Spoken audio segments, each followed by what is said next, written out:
wa ala alihi wa sahbihi wa man wala wa la hawla wa la quwwata illa billah, amma ba'du. Bersyukur kita kepada Allah Subhanahu wa taala atas segala rahmat karunia yang Allah taala berikan kepada kita, sehingga pada kesempatan sore hari ini kita bisa berkumpul di tempat yang mulia ini dalam rangka ta'lim muta'alim. Mudah-mudahan duduknya kita di tempat ini selalu mendapatkan rahmat dari Allah Subhanahu wa taala. Amin. Dan juga pada kesempatan hari ini ulang tahun daripada Bu Haji. Ya, ulang tahun ya.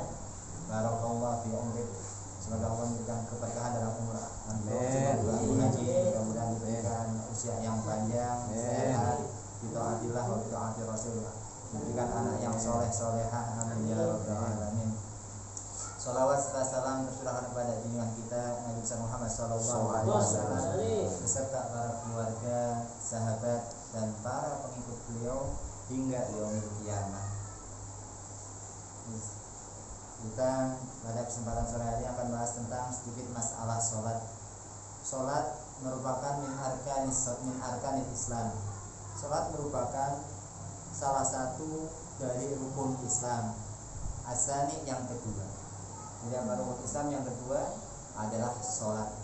Setelah kita tahu syahadat, bahwasanya ucapan asyhadu an la ilaha illallah wa asyhadu anna muhammadar rasulullah, saya bersaksi bahwasanya tidak ada zat yang wajib disembah kecuali Allah, dan saya bersaksi bahwasanya Muhammad merupakan utusan Allah.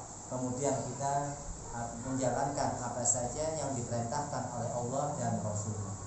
Di antara salah satu hal yang diperintahkan Allah dan Rasulnya adalah sholat.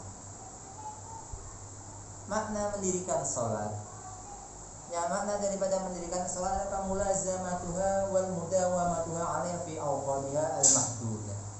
Makna daripada kita harus mendirikan sholat adalah apa? Kita selalu menjalankan sholat pada waktunya yang telah ditentukan oleh Allah Subhanahu wa taala. Jadi gimana? Kita kalau sholat ya harus sesuai dengan waktu yang Allah Ta'ala berikan, nggak asal waktu.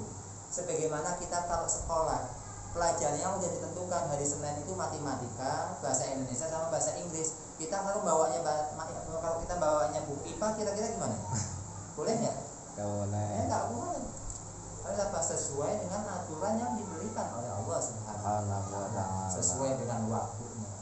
Asar waktunya kapan, maghrib waktunya kapan, zuhur, isya, subuh dan zuhur, kita bahas sesuai dengan waktunya dan kita kerjakan. Seumpama telat bagaimana? Ya kalau telat harus apa? Remedi atau mengulang kita ya. Bukan akhirnya dilewatin. Kalau kita umpama ada ujian sekolah kok kita sakit, kita kira-kira ikut nggak? Nggak bisa.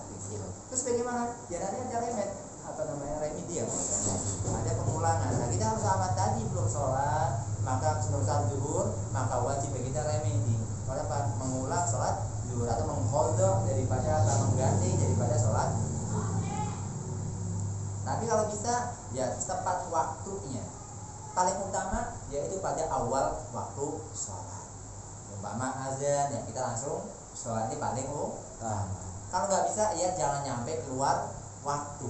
Umpama saya pelanggannya masih tanggung, asar kadang-kadang azan pelanggan pada datang. Kalau Allahu Akbar, kadang-kadang ada pelanggan aduh mau sholat, ini ada pelanggan ditinggal nggak enak, maka apa? Layanan dulu pelanggannya. Tanggung kan kita kadang masih wayah-wayah tanggung layanin. Tapi apa setelah selesai ya kita pada masih waktu asar jam 4, jam 5 ini masih waktu asar. Kadang-kadang tanggung nggak butuh, masih azan ada pelanggan mau ninggalin pas rame-ramenya. Apalagi kalau maghrib ya, kalau sama buka sampai maghrib, kadang-kadang maghrib kita mau tutup pelanggan pada geruduk pada datangan banyak. Kita mau nutup pelanggannya banyak ataupun lain sebagainya. Padahal waktu maghrib itu pendek. Karena apa? Kita kalau bisa apa? fi awqatiha pada waktunya. Kalau nggak bisa pada awal waktu, ya jangan nyampe keluar waktu. Kemudian syaratiha wa arkaniha al-muqarrarah, dan salat ini sesuai dengan apa? Syarat ketentuan yang berlaku. Gak asal-asalan, ada syarat dan ketentuannya. Kayak kita umpama suruh bikin yang namanya kita bikin yang namanya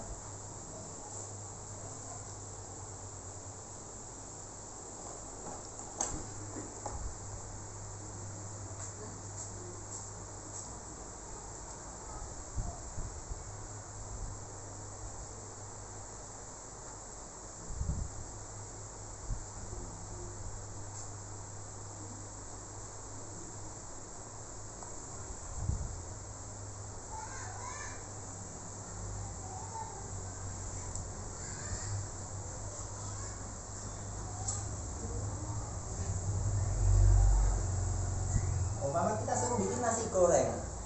Nasi goreng ini apa? Kan ada bumbu-bumbunya tuh, ada minyak, ada bawang merah atau putih, ada lagi yang namanya garam, ada yang namanya blueberry, ada namanya nasi. Jadi kalau kita masak nasi goreng, kira-kira minyaknya terakhir bisa nggak, Bu?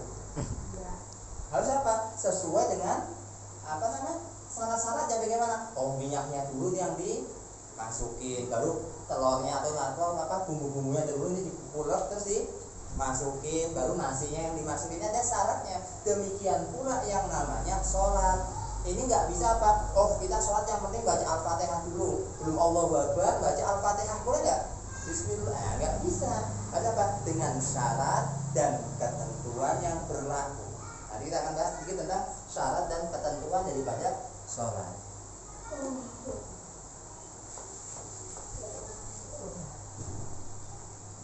As-sholat, yang namanya sholat, dia a'dhamu syairil din. Sholat merupakan syiar agama yang paling mencolok. Sholat ini adalah apa? Syiar agama yang paling mencolok, yang membedakan kita dengan agama yang lain. Dan ini adalah ibadah yang paling mulia. Coba orang ada dua orang sama-sama pakai baju dinas. Kita nggak tahu ini apa, sama-sama pilot. Kita nggak tahu ini mana muslim sama mana yang non muslim. Tapi ketika apa? Salah satu saat, oh ini bukan ini muslim nih. Nggak mungkin ini soalnya yang paling mulia adalah apa? Karena mencolok sangat kelihatan. Oh, kalau orang salat berarti muslim. Karena agama yang lain nggak ada yang seperti kita. Dari takbir sampai salam, ini nggak ada yang sama. Ini a'dhamu syairillah. Itu syiar agama yang paling mencolok adalah sholat. Kalau puasa non muslim juga ada puasanya. Kalau sedekah non muslim juga sedekah. Tapi kalau sholat, ini nggak bisa dicolong ini. Orang non muslim sholat ya nggak bisa mereka. Makanya ini sholat syiar agama yang paling mencolok, yang paling mulia. Dan dia adalah afdalu ma yutaqarrabu bihi ila rabbil alamin. Yaitu merupakan salah satu cara seorang hamba mendekatkan diri kepada Allah. Seumpama hati kita kosong, hati kita adalah rumput, hati kita adalah ada masalah yang sangat besar. Maka kita curahkan, kita kita ingin memecahkan masalah yang kita punya, maka kita sholat. Kita adukan masalah kita kepada Allah Subhanahu wa Ta'ala ketika kita sholat. Karena ketika orang itu sholat, ini waktu yang paling dekat antara hamba dengan Allah Subhanahu wa Ta'ala. Jadi indah sholat, ketika sholat. Karena hamba itu merasa diri benar-benar hamba. Jadi menaruh sesuatu yang mulia ke tanah. Kepalanya ini ditaruh ke tanah, menundukkan benar-benar tunduk pada Allah Subhanahu wa Ta'ala. Dan mengapa? Dirinya ini adalah hamba daripada Tuhan semesta alam. Maka selama kita semakin jauh kepada Allah, perhatikan salat kita. apakah sholat kita ini baik atau enggak baik. Seumpama kita makin masalah rumah tangga, masalah perkawanan, masalah dunia, bermasalah, kita adukan kepada Allah Subhanahu wa taala indas sholat, ketika sholat. Allah yang akan memberikan solusi dalam setiap masalah kita.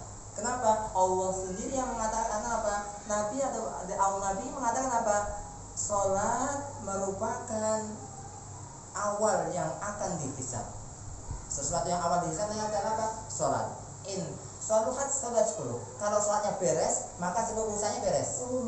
Wa in fasadat 10. Kalau sholatnya itu rusak, maka semuanya rusak.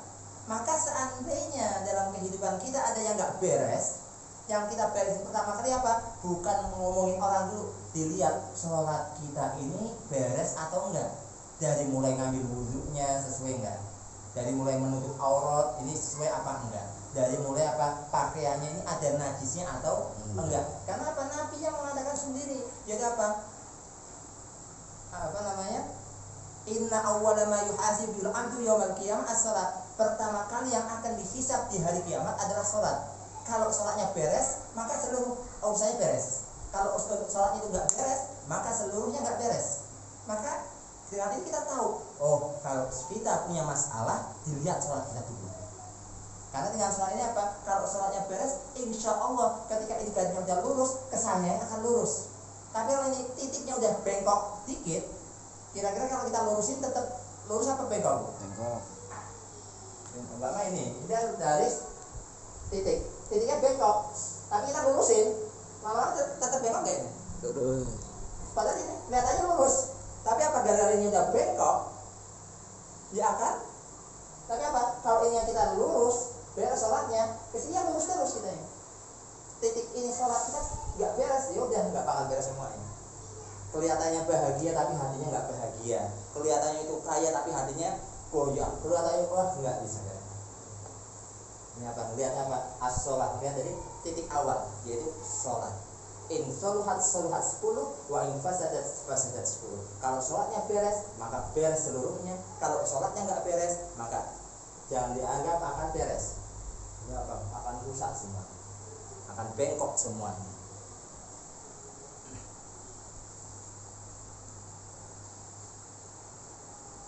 Dan Allah sendiri mengatakan apa? Inna sholata tanha 'anil fahsya wal munkar.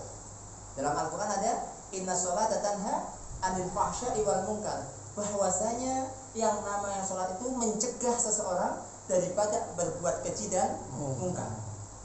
Atau orang kok sholat terus, tapi sukanya ngomongin orang. Ada nggak itu, Bu? Ahli ibadah, ahli ini apa, tapi ngomongin orang terus. Sama tetangga nggak beres, sama ini tetangga sukanya ngajak ribut mulu. Ini ada. Sholatnya rajin sampai jidatnya itu kadang-kadang sampai ada asar bekas daripada sholatnya hitam ataupun lain sebagainya.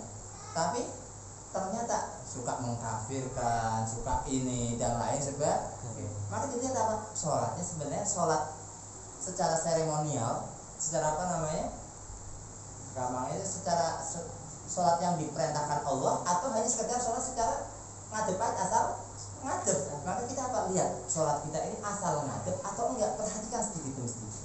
Insya Allah ketika ini kita udah mulai beres sholatnya, maka sholuhat 10 seluruhnya akan beres.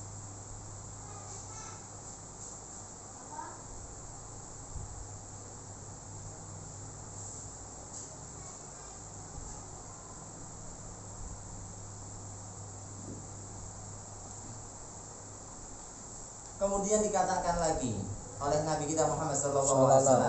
Beliau mengatakan, ketika Nabi ditanya ayul amal ahabbu ilallah, amal apa yang paling dicintai oleh Allah, maka Nabi mengatakan apa? As-sholat li waqtiha, sholat pada waktunya. Bahkan ketika Nabi mau wafat, yang pertama yang diwasiatkan beliau ini bukan masalah puasa dan lain sebagainya, tapi apa? As-sholat,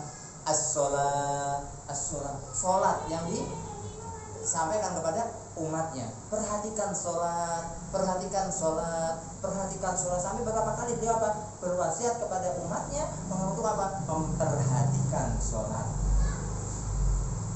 Tapi banyak dari kita ini kadang-kadang sholat itu diremehkan. Engkau lah, nantilah. Padahal kalau kita kalau sholat itu kayak diibaratkan kayak kereta api. Kita mau nanti nggak kalau sama di ibarat kereta api. Kita udah punya tiket nih, jam 4 sore harus berangkat. Kira-kira mau nyantai nggak, Bu? Enggak. Wow. Udah jam setengah 4, kereta jam 4. Udah kita buru. Ini tiap kereta api aja kita buru-buru. Apalagi sholat. Coba kita mulai anggap sholat itu kayak jadwal kereta api. Jangan dianggap kayak jadwalnya angkot. Kalau angkot gampang ngetem, minta dulu, belum penuh ya nggak jalan. Kalau sama kereta api, mau ada orang, nggak ada orang tetap jalan. Ini sholat kayak kereta api. Jangan nyampe kita ketinggalan dalam masalah sholat. Kemudian dikatakan lagi oleh Ki Musonef, as-sholatul mafruḍah khams. Sholat yang wajib itu ada 5. Yang 5 ini menjadi 17 rakaat. Sholat yang wajib 5 waktu, tapi ketika dipraktekkan ada 17 rakaat. Maghrib 3, asar 4, isya 4, subuh 2, zuhur 4, asar 4, digabungkan menjadi 17 rakaat. Fil yaum wal lailah, dikerjakan setiap siang malam 17 rakaat. Kalau lebih gimana, Bib? Lebih enggak apa-apa. Kalau kurang enggak boleh. Kita mau nambahin sholat sunnah, monggo. Tapi selama dikurangin sholatnya, sholat subuh doang atau maghrib doang, ini ya jangan. Bib, saya cuma bisa sholatnya maghrib doang, Bib. Ya udah, diusahakan 5 waktu ditepatin. Karena 5 waktu ini nggak boleh dikurangi, nggak boleh ditambahin yang 5 waktu ini. Tapi kalau sholat jumlah rakaat mau ditambahin sholat sunnah yang lain monggo. Tapi yang wajib itu 17 rakaat. Nggak boleh saking rajinnya subuh 4 rakaat, boleh nggak, Bu?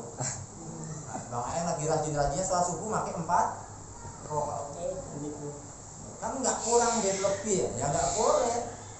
Sesuatu itu harus sesuai porsinya, nggak boleh berlebihan. La yasqutu farduha 'anil mukallaf, yang mana kewajiban sholat tidak pernah lepas daripada orang mukallaf. Kalau orang itu udah akil balik, maka dia wajib sholat. Kayak alhamdulillah kita yang hadir di tempat ini semuanya udah balik, udah usianya 17 tahun 15 tahun udah ke atas, dan alhamdulillah diberikan akal yang sehat. Kita yang hadir ini alhamdulillah diberikan akal yang normal, yang sehat oleh Allah Subhanahu wa ta'ala.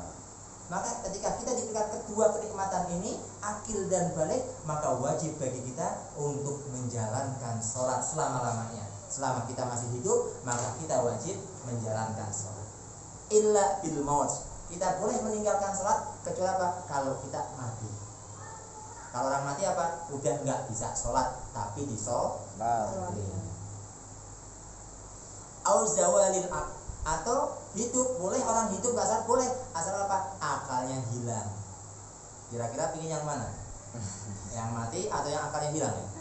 Nggak mau dua-duanya, yo kita sholat, tetap menjalankan sholat. Di dalam satu hadis, bainama rajul wa bainama syirik wal kufr tarkus sholat. Seseorang ini bisa dihukumin kafir ataupun syirik itu ketika mereka meninggalkan sholat.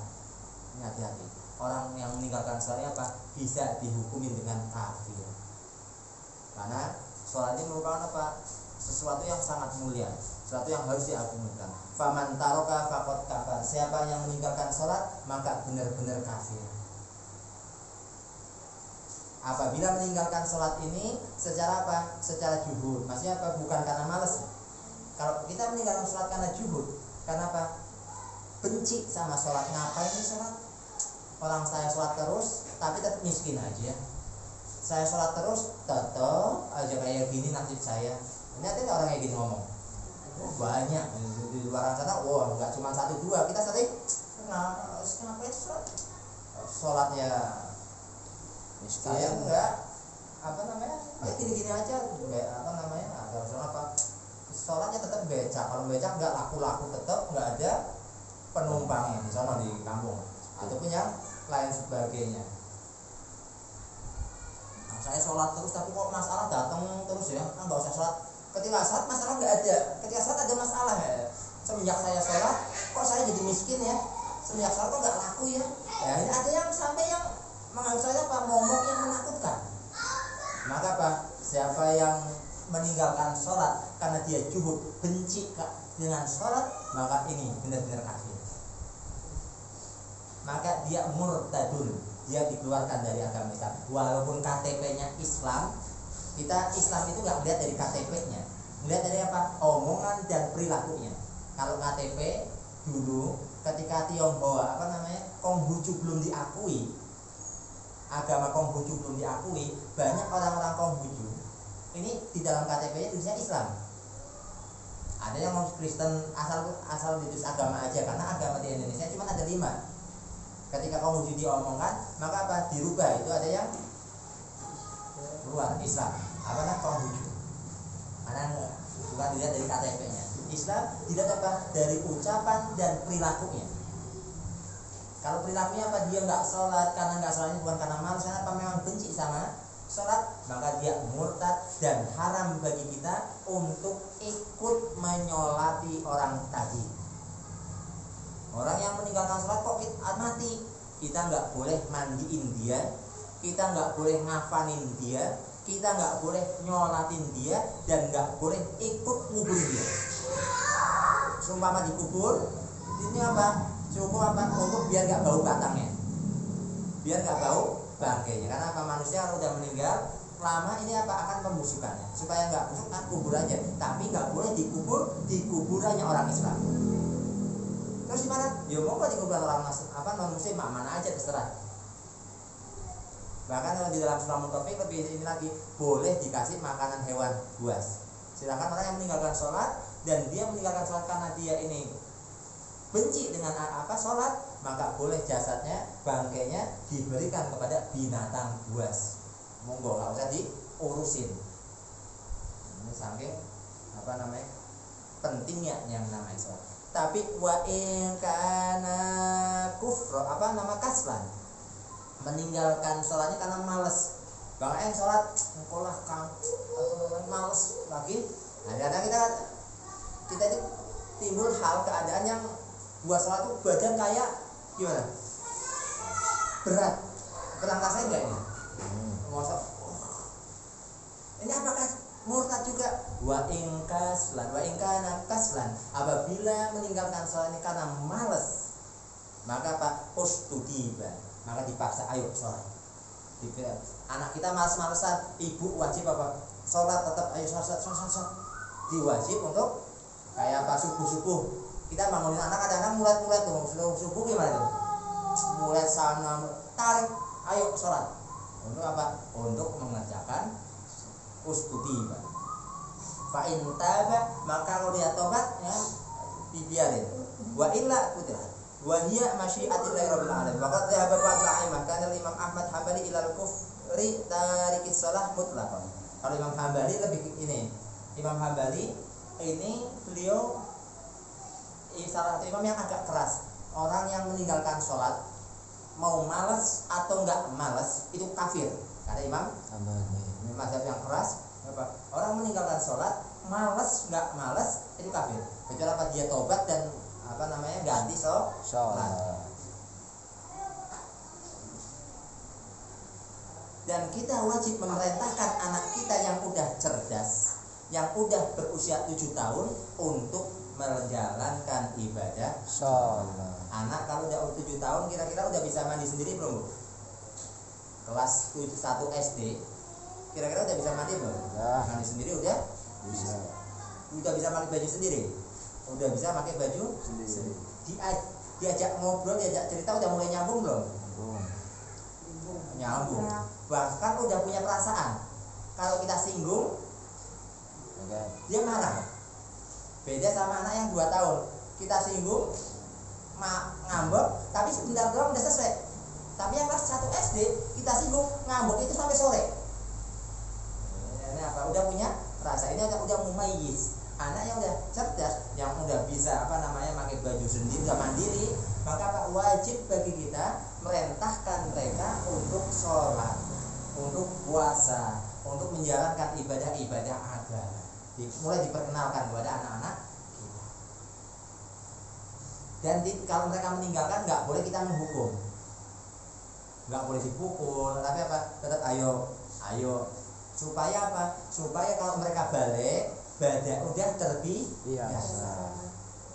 Kayak wanita, biasanya kalau anak wanita ini, anak perempuan ini sama ibunya ini suruh ke dapur, suruh ngerajang bawang, supaya apa? Nanti kalau udah dewasa ngerajang bawang nggak kangen lah. Coba yang nggak pernah disuruh ke dapur, suruh masak, kira-kira masakannya gimana, Bu?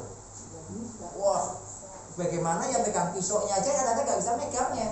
Megang bawangnya kayak apa, kok bisa tipis-tipis, dia nggak bisa. Tapi apa kalau udah terbiasa, walaupun nggak lihat bawangnya, Bu, ini matanya kesana-sana nih, bawangnya tetap potong, nggak kena tangan. Kalau udah perempuan masak kadang-kadang unik, nggak lihat bawangnya tapi bisa, tapi tipis-tipis banget.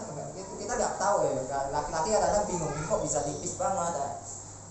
Nah, ini apa? Untuk membiasakan diri. Demikian apa? Anak 7 tahun mulai dibiasakan untuk sholat. Ketika mereka balik, udah nggak kaget lagi, udah bisa usolinya, udah bisa baca al-fatihahnya, udah bisa sampai salamnya, udah bisa. Nggak diajarin dari nol lagi. Kalau mereka udah usia 10 tahun,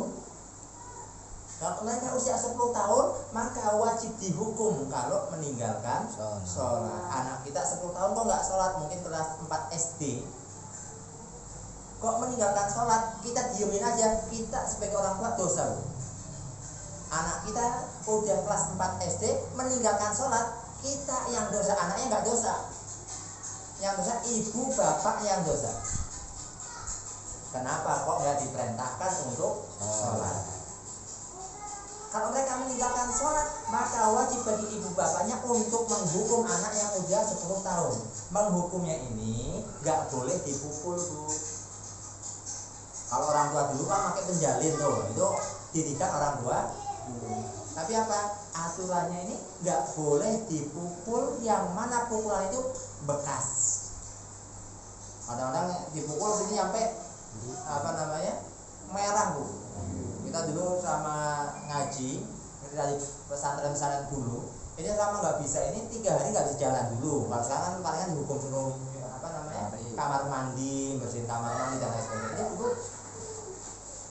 Tapi apa? Aturan sih suruh dihukum anak kita yang usia 10 tahun bukan dengan kekerasan. Umpama anaknya suka main HP, jangan dibeliin kuota. Kira-kira gimana anak nggak dibeliin kuota, Bu? Nangis, kamu mau sholat, nanti saya belikan. Kalau nggak punya wifi di rumah, wifi-nya dimatiin. Kamu nggak mau sholat, nggak kasih wifi saya. Wifi-nya tetap nyala, passwordnya aja diganti. Kita ganti password, udah. Apalagi Beb nggak suka HP anaknya, kita nggak kasih sangu. Mau sholat, mau sekolah, kok belum sholat subuh? Bu, minta uangnya, Bu. Belum sholat kamu. Kamu sholat dulu, nanti tak kasih sangu. Udah telat, Bu, terserah. Kamu sholat dulu, nanti saya kasih sangu. Ini apa? Ini hukuman. Bukan dengan fisik, tapi apa? Mental yang kita hukum. Sehingga apa? Mereka kita mau meninggalkan, ketika kitanya nggak ada, tetap mereka mengerjakan sholat. Jangan nyampe mereka mengerjakan sholat karena takut ibunya, tapi apa? Biar tumbuh rasa kesadaran dirinya. Nah, ketika kitanya meninggal, orang tuanya meninggal, bagaimana supaya anak tetap sholat? Nah, jadi dia apa tadi? Dengan perasaannya, ini apa, kita arahkan dengan yang baik. Jadi apa, secara psikologisnya, kejiwaannya kita deketin atau diimbangin kita ya. Kita mau sholat, nah ayo sholat bareng, nah. Kalau anak-anak usia 5 tahun suruh sholat bareng, Allahu Akbar, ikut Allahu Akbar pertama. Kita udah Allahu Akbar, udah mainnya di dirinya. Itu 5 tahun, tapi kalau 7 tahun kan udah enggak. Apalagi 10 tahun. Maka apa? Kalau kita mau nyuruh anak kita sholat, kitanya sholat. Kalau kita mau nyuruh anak kita sholat, kitanya sholat. Umpama bapaknya nggak mau sholat, Bu, nyuruh anaknya sholat, kira-kira anaknya ketawa nggak, Bu? Bapak aja nggak sholat, kok nyuruh saya? Malah disinggung. Disinggung. Ibu nyuruh anaknya, nak sholat nak, ibu aja nggak sholat. Padahal perempuan kan kadang-kadang masih ada palang merahnya. Tapi kalau sama laki-laki kan enggak, bapaknya sholat, bapak aja nggak sholat, kok nyuruh ibu sholat sih pak? Maka apa? Tadi mulai dari sini. Sama itu. Puasa aja kalau makan laginya juga itu juga puasa. Nah itu.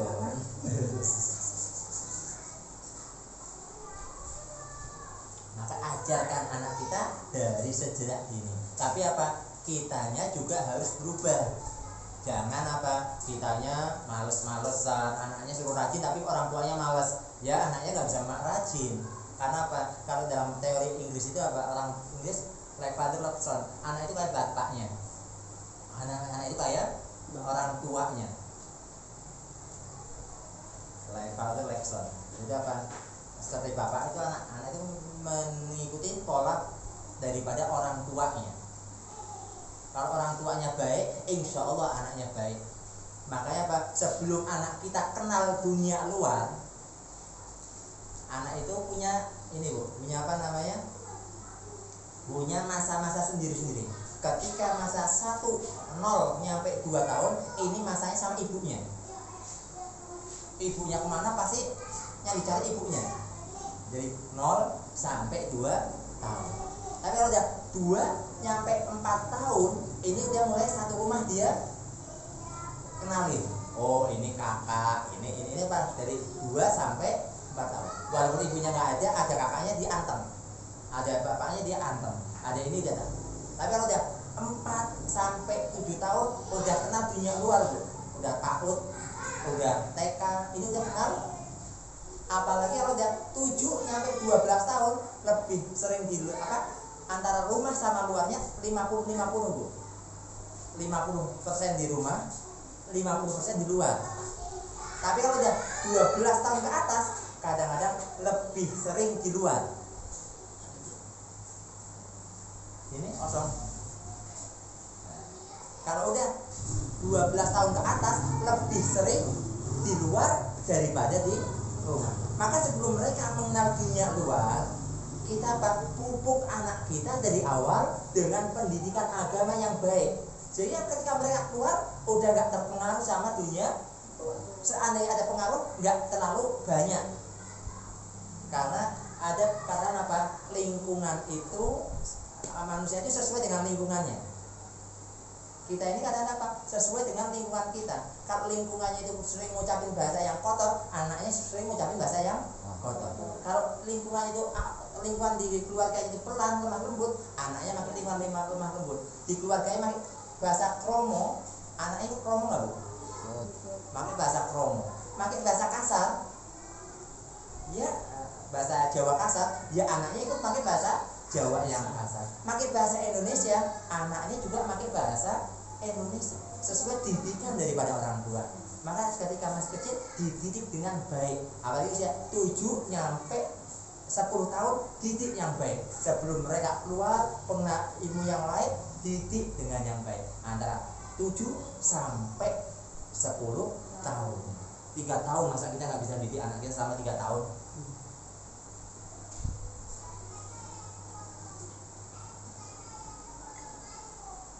Syurutus sholat, syarat-syarat sholat.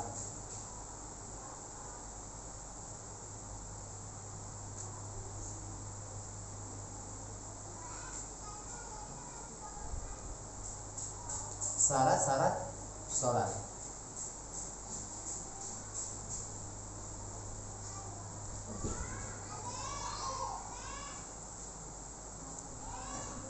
Kita akan bahas sedikit tentang syarat sholat. Waktu masih panjang.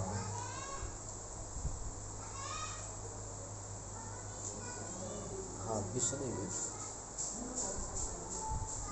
Wow. Isi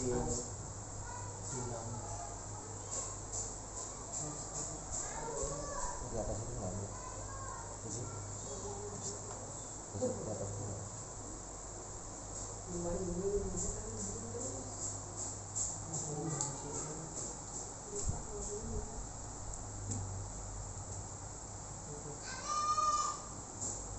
bicara syarat sholat. Sholat ini ada apa namanya, lis sholat syurutun. Sholat itu punya syarat-syarat yang harus kita kerjakan. Syarat ini dikerjakan sebelum kita sholat. Ada rukun, ada syarat. Kalau syarat ini dikerjakan sebelum kita sholat. Seperti apa? Umpama menutup aurat. Kira-kira kita nutup aurat dulu apa sholat dulu? Nah, Cara tinggal coba. kira-kira mana ini? Pakai apa namanya, mukena dulu atau sholat dulu baru pakai mukena? Mau kelar dulu. Makanya apa? Orang sholat pakai mukena batal. Nah, Iya. orang lagi sholat pakai mukena Batal.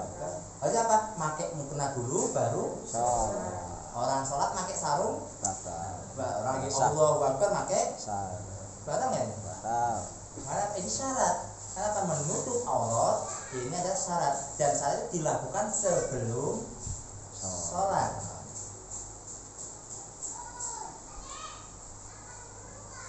Syaratnya apa? Dilakukan sebelum sholat.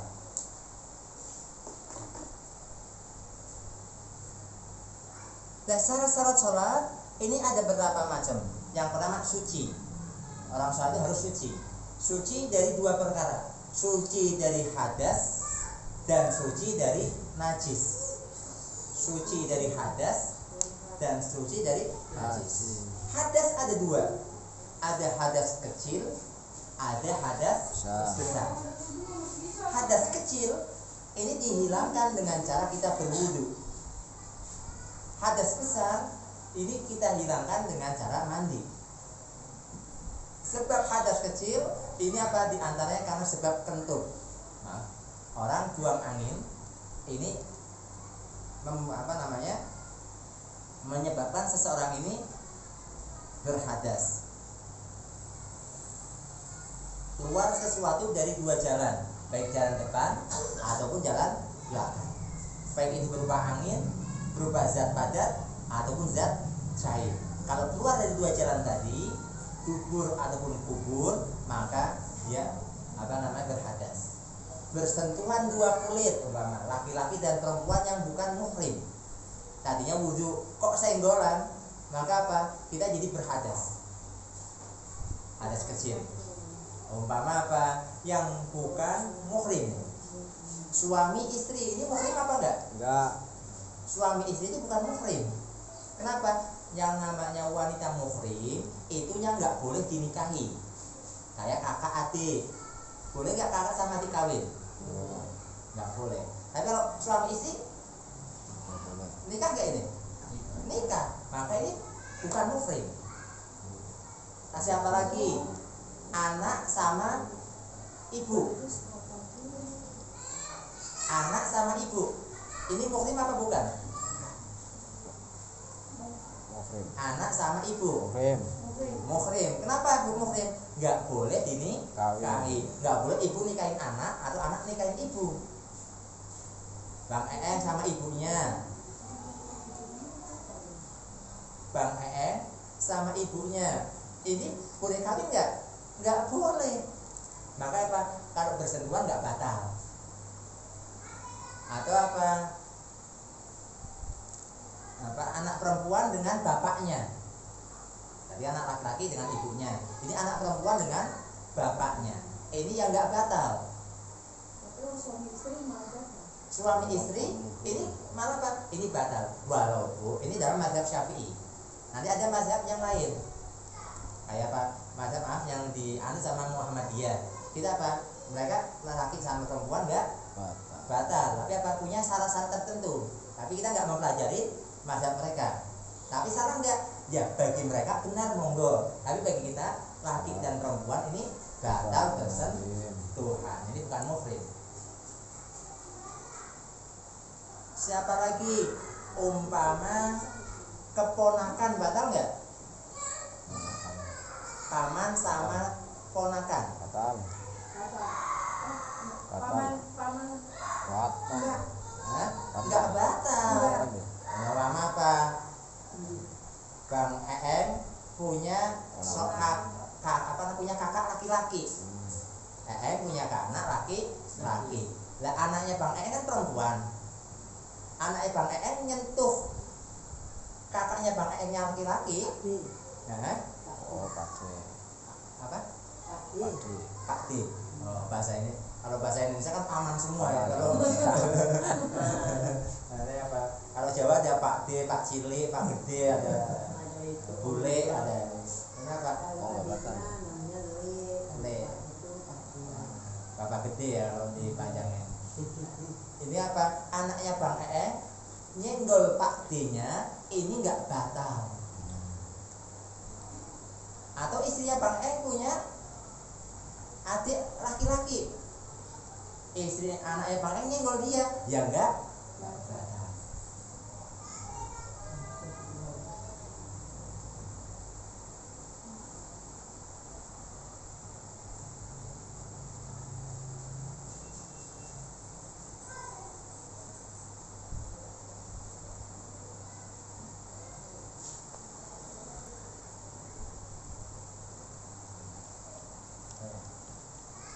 Umpama lagi agak jauh nggak? Jauh. Hah? Jauh.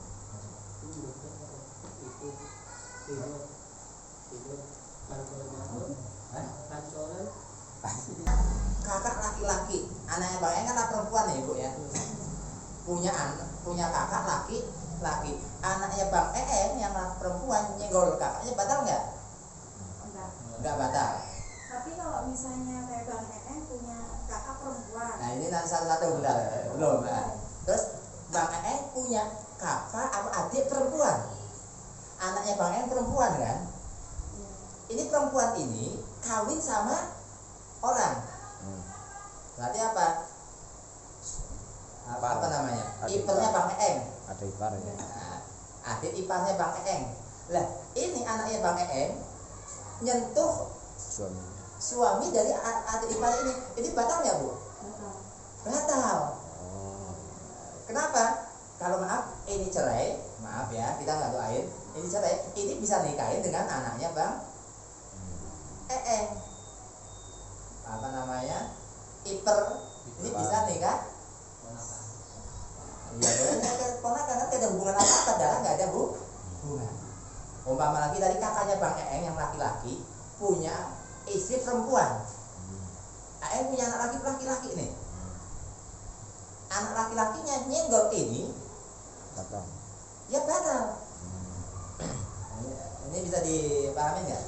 Nah, paham ya. Karena apa? Ini juga bukan muhrim ini. Karena ini orang luar. Oh, yang orang luar. Istri dari Pak D, istri dari Bu D itu orang luar, bukan dari keluarga. Maka itu adalah apa? Itu bukan muhrim. Beb, kalau saya nggak nyenggol nggak enak Beb. Kalau nggak salaman, Lebaran itu ya. kalau lebaran kan nggak Ayo. enak. Ya udah, berbicara apa? Etika. Tapi wudhu kita tetap batal. Kalau kita mau sholat, ya kita wudhu lagi.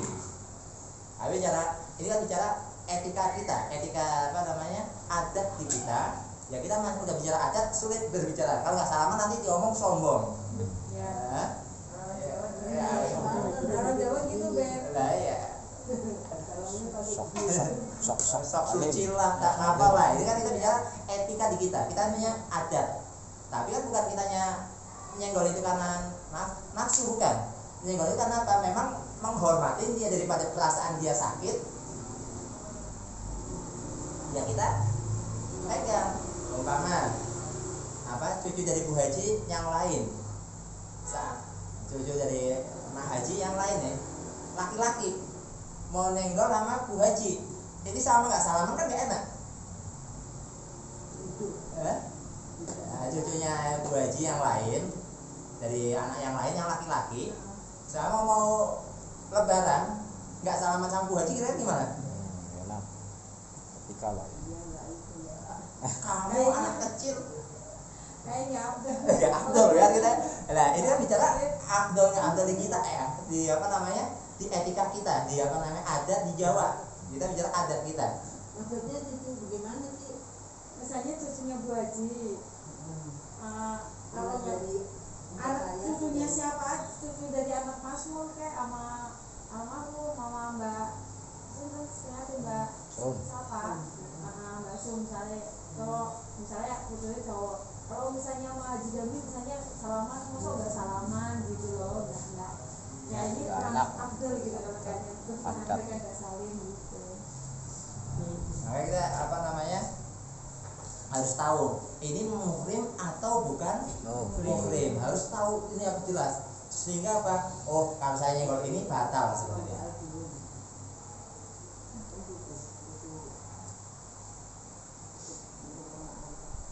Cucu ponakan, cucu kandungnya Bu Haji punya anaknya Bu Haji kan ada yang lain, ada 4. Nah ini dari anak yang lain, anaknya Bu Haji yang ini kan ini anak, kan ini cucunya Bu Haji nih. Yang kalau Bu Haji yang apa namanya, ini cucunya Mama Haji, yang kalau Bu Haji ini dia batal sebenarnya. Cuma kan nggak salaman, kira-kira gimana nih? Iya. Lu ponakan kok enggak? Pasti ada apa namanya? Karena udah dianggap anak sendiri. Iya. Nah, tapi apa? Ini batal wudhunya. Dosa enggak? Kalau bicara dosa nanti bicara yang lain. Kan bukan muhrim, saya ngomong gimana? Oh, nanti ada pembicaraan yang panjang lebar. Kalau ini udah bicara adat, nanti oh adat muhkamat. Adat itu bisa menjadi hukum. Kita pakai mazhab yang lain. Bisa. Makanya kita nggak sentuhan sama orang tua, sama siapa namanya? Ya sama tadi. Ini kita kadang nggak enak sendiri. Terus apa lagi? Umpama Bang Eng punya mertua. Bang Eng punya mertua. Mertuanya Bang Eng punya adik perempuan. Lah Bang Eng nyentuh adik perempuan mertuanya batal nggak? Batal. Tapi kalau nggak salaman gimana? Ya enak, nggak sopan. Sopan. Kalau orang Jawa nggak sopan nih. Mama Haji punya kakak adik laki-laki. Lah Bu Hajinya kira-kira Enggak salaman. nggak mau salaman sama ini kadang gimana nih? Aduh nggak sopan ya. Kan bicara kan ini apa, dihitungnya orang tua juga sama kita, orang Jawa apa? Orang tua juga lah. Bahkan kadang-kadang deket sama saudara dari orang tua gitu. Nah, ini kan gimana? Tetap batal wudhunya, tapi apa? Kalau salaman, ya ngomong kok salaman, tapi dengan catatan apa? Ada batas-batas tertentu. Kemudian mantu sama mertua batal nggak? Mantu. Oh Mantu enggak. sama mertua. Enggak. Enggak batal. Maksudnya lawan jenis deh. Nah, jangan punya mertua laki-laki. Oke. Batal. Enggak lah orang tua. Aku Sama mertua jenengan, mertua laki-laki jenengan. Enggak lah. Bukan mertua laki perempuan, kalau perempuan udah jelas lah. batal. Boleh dinikah nggak mertua itu? Enggak. Nggak boleh selama-lamanya. Oh, Ya. Maka apa? Kalau dia nggak boleh dinikah untuk selama-lamanya, nggak batal. Oh, enggak batal. Nah, dan nggak ada yang namanya mantan mertua, itu nggak ada. Walaupun udah cerai sama suami istri, udah cerai, mertua tetap derajatnya mertua. Nggak ada mantan mertua. Kalau mantan istri, mantan suami ada. Tapi kalau mantan mertua itu nggak ada selama-lamanya. Karena apa? Walaupun sampai kapanpun nggak boleh nikahin Mertua. orang tua dari suami atau istri, baik itu udah cerai ataupun belum cerai. Nah, nggak ada mantan mertua. Maka apa? Selama-lamanya itu tetap dia mertuanya. Kalau kita ketemu, ya kita apa? Tetap salaman seperti biasa. Nggak ada batalnya dengan mertua. Kadang-kadang apa? Ada orang sama mertuanya udah cerai nggak mau salaman aja kayaknya. Oh sampai bencinya, masya Allah, nggak, itu dosa, nggak boleh. Kalau udah selesai sama apa anaknya, tapi sama mertuanya nggak ada cerai, nggak ada namanya apa, nggak ada batal, tetap itu orang tua kita. Sampai kapan juga mertua itu jadi orang tua selama-lamanya. Walaupun udah nggak ada apa namanya, udah nggak suami istri lagi, tetap itu mertua sampai kapan juga. Dan mertua sama mantunya itu udah jadi anaknya. Mantu itu jangan jadi mantu itu kayak mantu, jangan jadi mantu itu kayak apa? Kayak anak sendiri. Karena sampai kapan juga mantu akan menjadi anaknya dia, walaupun bedanya itu bukan dari kandungannya. Nah, kadang dalam agama Islam, kamu punya anak apa perempuan, udah gampang, nanti juga punya anak laki-laki. Bang nanti bakal punya anak laki-laki. Kenapa? Kalau anaknya kawin, itu anak mantu itu kan anak juga. Tapi apa? Nggak ikut gedein aja, anak ketemu, tapi udah jadi anak itu. Enak. Ini, jadi ya, Beb, saya ngurusin mertua, Beb. Mertua saya perempuan, Beb. Saya ngurusin mertua saya perempuan, nggak bisa apa-apa umpama naudzubillah. Dan saya ngurusin nyebokin ini dan lain sebagainya gimana? Ya wajib kamu punya kewajiban ngurusin orang mertua kayak bagaimana kamu mau ngurusin orang tua kamu. Ya, sama apa? Mertuanya sakit yang nggak bisa cebok sendiri, ya kamu yang ngurusin. Ya, apa yang laki yang ngurusin sebagaimana orang tuanya sendiri. Ya maaf kan, cebok sendiri ini bukan doain, umpama ini kita aja apa? Umpama. Ya kita yang nyebokin, yang apa yang sebagaimana orang tua kita nyebokin kita waktu kecil. Bib cici, orang tua aja nggak cici kok. Kita waktu kecil itu gimana itu? Dicebokin, diapain? Jangan nyampe apa? Kita cici, jangan. Naudzubillah, jangan nyampe. Mertua itu apa? Kayak orang tua kita sendiri. Soal mereka sakit, ya kita harus ngurusin mereka. Soal bahkan ada kita punya apa namanya saudara, mertuanya itu nggak bisa apa-apa. Mertua itu maaf, orang kalau sepuh itu kadang-kadang udah lupa AIU-nya. Si A siapa, si B siapa. Kalau maaf, kencing itu kadang-kadang udah di atas. Ini sama ini mantunya apa? Sama saudara. Ini apa dicebokin apa? Tapi apa kadang-kadang mertuanya namanya orang udah sepuh itu kadang-kadang kayak anak kecil lagi. Kamu siapa ya? Ini siapa ya? Kira-kira kita diizin terus benar gak, Bu? Kadang-kadang disupatani. Iya. Yang linglung sih ya. Itu masih ada orang yang dibersihin marah. Bocil ya, bocil aku ya. Kamu ya kamu tidak. Nah, ya. Jadi apa? Walaupun tidak wajib tetap kita urusin. Kadang-kadang ada apa? Yang udah kayak anak kecil, sukanya marah-marah. Sama mantunya, sama anaknya marahnya masya. Tapi apa? Kita nggak boleh benci sama mereka. Kenapa? Kita urusin mereka dengan baik.